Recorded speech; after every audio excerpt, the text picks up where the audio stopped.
The number that determines whether your Social Security check shrinks by hundreds of dollars a month just moved 1 year closer this year. In its 2026 report, released June 9th, the Social Security Board of Trustees confirmed that the trust fund covering retirement and survivor benefits, known as the OASI Trust Fund, is now projected to run out of reserves in the fourth quarter of 2032. That is 1 full quarter earlier than the 2025 report projected. At that point, unless Congress acts, the law requires an automatic reduction in benefits, and the trustees' own numbers put that reduction at 22%, applied to every single retired worker, survivor, and dependent drawing from that funding drain. That is not a worst-case prediction from an advocacy group. That is the Social Security Administration's own official actuarial projection. Let's look at what the official data actually shows, not the headline, the actual mechanics behind it. I'm Michael Bennett. Welcome to Retirement. Watch the channel dedicated to helping you understand the programs and policies that affect your retirement. Trausch. Today we are decoding the 2026 Trustees Report, what trust fund depletion actually means, why the projected date moved up again this year, what a 22% benefit cut would look like in real dollars, and what specific options Congress is weighing right now to prevent it. Here is the core finding in plain terms. Social Security has 2 separate trust funds. The first is the Old Age and Survivors Insurance Trust Fund, OASI, which pays retirement and survivor benefits. The second is the Disability Insurance Trust Fund, DI, which pays disability benefits. They are legally separate. They are funded separately. And right now, their financial outlooks are dramatically different.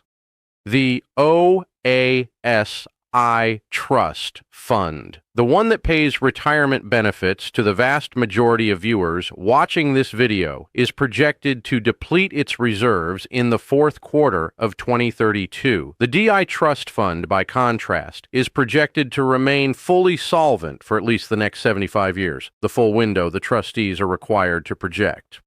Here is what this means in plain language. If nothing changes, the fund you are most likely counting on is the one with the nearer deadline. When the trustees talk about the funds on a combined basis, adding OASI and DI together as if they were one pool of money, the depletion date is later, the third quarter of 2034. But here is the detail almost every headline skips. Combining those 2 funds is not something that happens automatically. It would require an act of Congress. Under current law, the funds are separate, and the OASI fund, the one that matters most for retirees, runs out first in 2032. Now, here is the number that drives every headline you've likely seen. 22%. According to the trustees' own report, once the OASI Trust Fund's reserves are depleted, continuing payroll tax revenue would only be sufficient to pay 78% of scheduled benefits. Set that up as a subtraction problem, and the gap is 22%. That is the figure straight from the Social Security Administration's official summary of its own trustees' report. You may also see a slightly different figure, 24% in some news coverage. That number comes from independent analysis by the Committee for a Responsible Federal Budget, a nonpartisan fiscal watchdog organization, which modeled the cut slightly differently using 2024 beneficiary and economic data. The 2 figures are close, but they are not identical, and it's worth understanding why. The trustees' 22% is the SSA's own legally binding actuarial calculation. The CRFB's 24% is an independent estimate using a related but distinct methodology. Both numbers point to the same basic reality: a benefit cut in the low to mid-20s% range if Congress does nothing. But here's what most people don't realize. This date has moved before, and it will likely move again next year, because the calculation depends on dozens of economic and demographic demographic assumptions that get updated every 12 months. Understanding why it moved this year tells you something important about how fragile these projections actually are, and how much they depend on decisions Congress makes that have nothing to do with Social Security on paper. The Bipartisan Policy Center, a nonpartisan think tank that has tracked these reports for years, identified the primary driver of this year's earlier date, the One Big Beautiful Bill Act, a piece of tax legislation enacted in July 2025. Here's the mechanism, explained simply. Some Social Security benefits are subject to federal income tax, specifically for beneficiaries above certain income thresholds. That tax revenue flows directly into the Social Security Trust Funds. It is one of the funding sources alongside payroll taxes that keeps the trust fund solvent. The 2025 tax law created a new deduction of up to $6,000 for taxpayers age 65 and older. Think of a deduction like a curtain pulled partway across a window. It doesn't change how much daylight exists outside, but it reduces how much of it reaches the room. In this case, the daylight is taxable income, and the room is the trust fund. By reducing how much Social Security income gets counted as taxable for many seniors, the new deduction reduces the amount of tax revenue flowing into the trust fund, even though it has nothing to do with payroll taxes, benefit formulas, or anything most people associate with Social Security directly. According to the Bipartisan Policy Center's analysis, this single provision is projected to cost the trust funds approximately $170 billion in lost revenue over the next decade. That is the single largest reason the depletion date moved from the first quarter of 2033, as projected in last year's report, to the fourth quarter of 2032 this year. Let's slow down for a moment because there's a structural story underneath this one-year shift that matters more than the shift itself. Social Security's core funding challenge is demographic, not political. In 1966, there were roughly 3.9 workers paying payroll taxes for every person collecting a Social Security benefit. Today, that ratio has fallen to roughly 2.6 workers per beneficiary. By the 2070s, the Social Security Administration's own projections show that ratio falling further to roughly 2.2 workers per beneficiary. Think of it like a single radiator trying to heat a house that keeps adding rooms. The radiator, the payroll tax system, hasn't changed its basic output in over 4 decades. The combined Social Security payroll tax rate has been 12.4% since 1990. But the house keeps growing. More retirees living longer with fewer workers in each new generation to share the heating bill. That mismatch, not any single piece of legislation, is the engine behind the depletion date.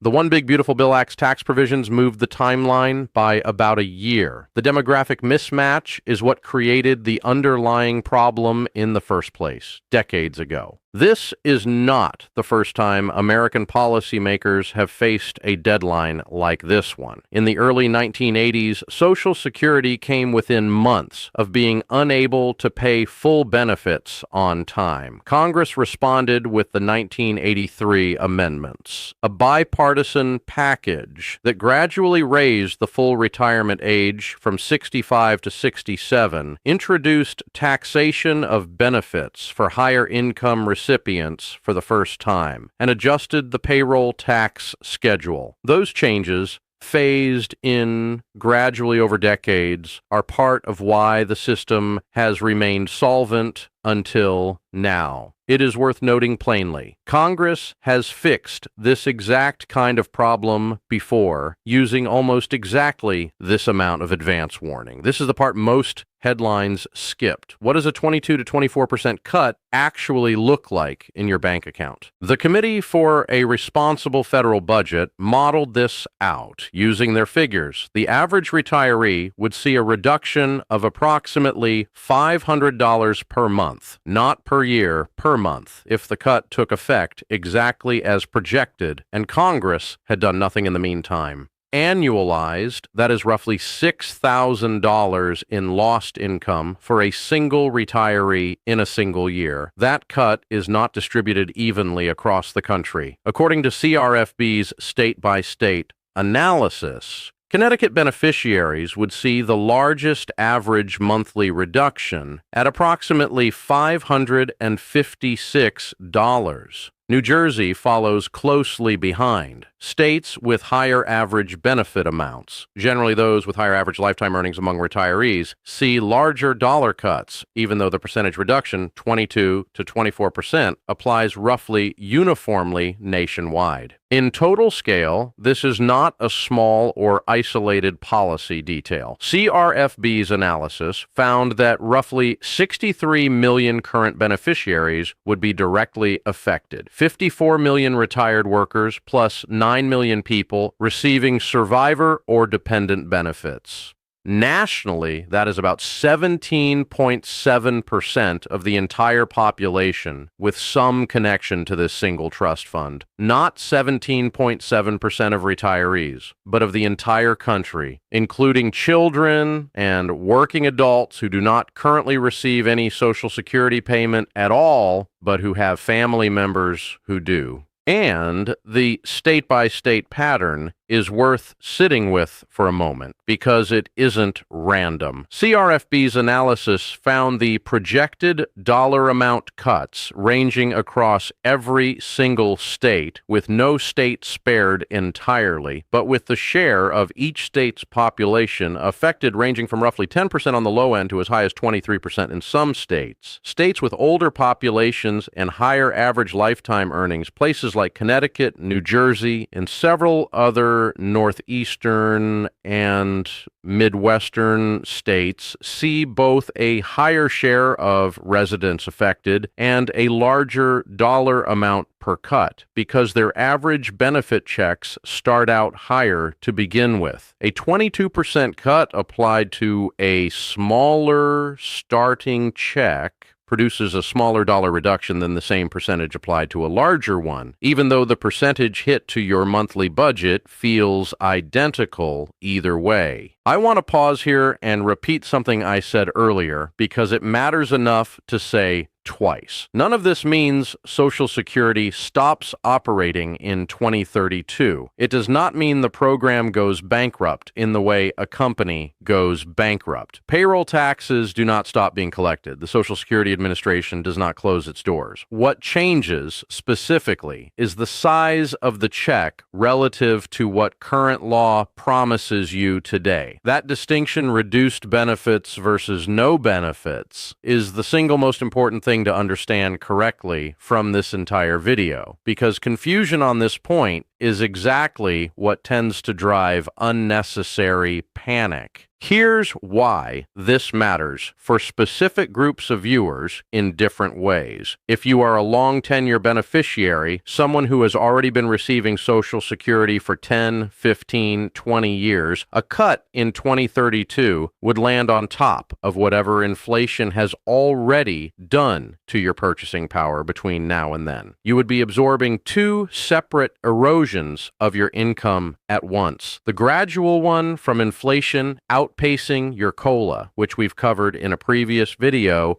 and this sudden one from the trust fund's scheduled depletion. If you are closer to claiming age right now, in your late 50s or early 60s, you have a different kind of exposure. You are old enough that you cannot meaningfully change your career earnings trajectory to offset a future cut, but young enough that you will likely still be receiving benefits well past 2032, possibly for 2 or 3 decades afterward. For this group, the claiming age decision, whether to claim at 62 at full retirement age or delay until 70, becomes more consequential, not less, the closer this deadline gets. And if you are a survivor or dependent beneficiary rather than a retired worker yourself, it's worth understanding explicitly that you are just as exposed to this specific trust fund's depletion date as any retiree. The OASI fund pays both groups from the same pool of reserves. This is not political commentary. This is what the law says happens under three different paths Congress could take. Let me walk through three scenarios, each grounded in what's already on the table in Washington, not speculation about which party will win which election. Scenario A. Congress acts well before 2032, phasing in reforms gradually. This is the pattern of the 1983 fix, and it is the outcome most policy analysts at organizations like the Bipartisan Policy Center and Penn Wharton's budget model consider most desirable, because gradual changes give workers and retirees time to adjust their planning. Specific options already under discussion include raising or eliminating the cap on income subject to payroll tax, currently set at $184,500 for 2026, raising the payroll tax rate itself from its current 12.4%, or gradually raising the full retirement age beyond its current ceiling of 67. The Wharton budget model's analysis found that combining a 1 percentage point payroll tax increase with a higher taxable maximum could meaningfully close the long-term funding gap. The Committee for a Responsible Federal Budget's own calculator found that raising the full retirement age from 67 to 68 alone would close about 12% of the 75-year shortfall. Any realistic combination would need to clear a 60-vote threshold in the Senate, which means genuine bipartisan agreement, not a party line vote. Scenario B, Congress waits until depletion is imminent, then acts under pressure, echoing the 1983 precedent almost exactly. Historically, this has been the more common pattern in American politics generally. Significant, politically uncomfortable entitlement reform tends to happen only when a hard deadline is unavoidably close. If this scenario plays out, the menu of solutions remains largely the same as scenario A, but the size of the required change grows. According to figures from the trustees' analysis, enacting reforms today would require a smaller payroll tax increase to restore 75-year solvency than waiting until the 2030s would require. Waiting is not free. It simply shifts the size of the eventual adjustment onto whoever is in office when the deadline finally forces action. Scenario C, no congressional action occurs, and the automatic 22 to 24% reduction takes effect on schedule in late 2032. This is the default outcome under current law if Congress does nothing at all. Not a prediction that this will happen, but the legally mandated fallback if no other legislation is passed. It is worth being precise here. Even under this scenario, Social Security does not disappear and does not stop sending checks. Continuing payroll tax revenue keeps flowing in. The fund simply can no longer supplement that revenue with reserves, so payments drop to whatever incoming tax revenue can support in that year. 78% of scheduled benefits by the trustee's own projection. I am not assigning a probability percentage to each of these scenarios because, unlike the COLA projections we've covered in other videos, this is a 6-year policy question shaped by elections, committee leadership, and negotiations that haven't happened yet, not a near-term economic data trend that can be modeled with reasonable statistical confidence. What I can tell you, based entirely on the historical 1983 precedent and current statements from policy organizations across the political spectrum, is that every group studying this issue agrees that some change is coming. The disagreement is about which combination of taxes and benefit adjustments should make up that change, not about whether change is necessary. Here are the specific markers to watch between now and the next update. The 2027 Trustees Report will be released in June 2027, almost exactly 1 year from now, and it will either confirm, accelerate, or push back this depletion date based on a fresh year of economic and demographic data. That report, every year, is the single most reliable signal available because it comes directly from the same career actuaries within the Social Security Administration who have made these projections for decades. Watch for congressional committee activity specifically. The Senate Budget Committee has already held hearings in 2026 on funding mechanisms, and according to Bipartisan Policy Center analysis, the 2026 class of senators will be the first group whose full 6-year term overlaps directly with this depletion date, which several policy analysts believe creates new institutional pressure to act sooner rather than later. Watch specifically for any bill that advances out of committee, not just introduced, but actually voted on within a committee, because the gap between a bill being introduced and a bill receiving a committee vote is enormous in Congress, and only the latter signals genuine momentum. Before I let you go, here's what you can actually do with this information right now. First, log into your My Social Security account at ssa.gov/myaccount and review your personal benefit statement. It shows your specific projected benefit at different claiming ages, which gives you a concrete number to apply this 22 to 24% range against for your own household, rather than relying on the national average. Second, if you are within 5 to 10 years of claiming, treat the claiming age decision as more important, not less, given this timeline. Delaying your claim from 62 to 70 increases your monthly benefit through delayed retirement credits, regardless of what happens with the trust fund, and a higher starting benefit provides a larger cushion against any future percentage-based reduction. Third, read the trustees' report summary yourself. It is a public document available at ssa.gov/OACT/TRSUM. And the summary section, not the full technical report, is written in plain enough language that any viewer of this channel can follow it directly without relying on news coverage to interpret it for you. Fourth, if you want to track congressional activity directly, rather than waiting for news coverage, Congress.gov allows you to search and follow specific bills, including the ones referenced in this video, and will notify you of committee votes and floor action. I am not providing financial, legal, or tax advice. These are official government resources for your own research and planning. Here is the bottom line. The Social Security Administration's own 2026 Trustees Report confirms that the OASI Trust Fund, the one paying retirement and survivor benefits to the overwhelming majority of this channel's viewers, is now projected to deplete its reserves in the fourth quarter of 2032, 1 quarter earlier than last year's projection.